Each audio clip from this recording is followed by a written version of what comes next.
রুহুল আমিন স্যারকে আমি আহ্বান করছি সমাপনী বক্তব্য ও দোয়া মোনাজাত পরিচালনা করার জন্য।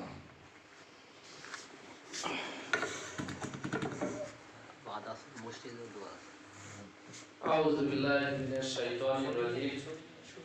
বিসমিল্লাহির রহমানির রহিম। কুষ্টিয়া পলিটেকনিক ইনস্টিটিউট কর্তৃক আয়োজিত শহীদ বুদ্ধিজীবী দিবস 2024 উদযাপন অনুষ্ঠানে উপস্থিত প্রধান অতিথি জনাব মোহাম্মদ মাহবুবুর রহমান, অ্যাসিস্ট্যান্ট ডাইরেক্টর কারিগরি শিক্ষা অধিদপ্তর, ও আমার সামনে উপবিষ্ট আমার বিভিন্ন বিভাগীয় প্রধানগণ ও সহকর্মীবৃন্দ, আসসালামু আলাইকুম ওয়া রাহমাতুল্লাহ। শহীদ আসলে কথাটা ভাবার তো অনেক বেশি বড়। আমাদের ধর্মে আছে যে শহীদরা বিনা হিসাবে জান্নাতে যাবে।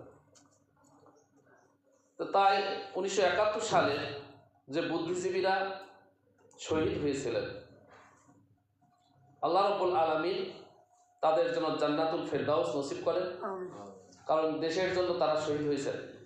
আসলে আমরা একটা পরাধীন ছিলাম।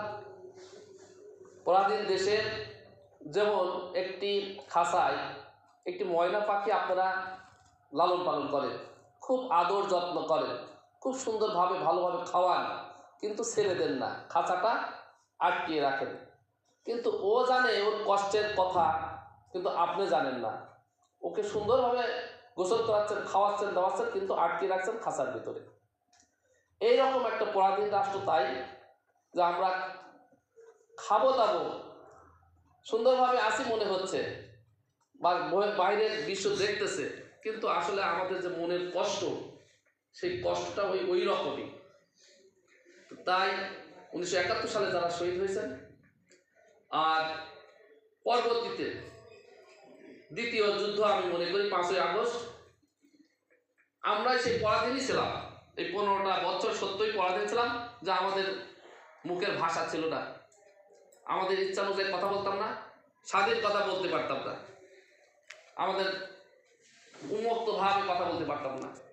5ই আগস্টে যারা শহীদ হয়েছেন দেশের জন্য, নূতন বাংলাদেশ গড়ার জন্য, তাদের আত্মার মাগফিরাত কামনা করি। তাদের জন্য আল্লাহ পাক জান্নাতুল ফেরদাউস নসিব করে।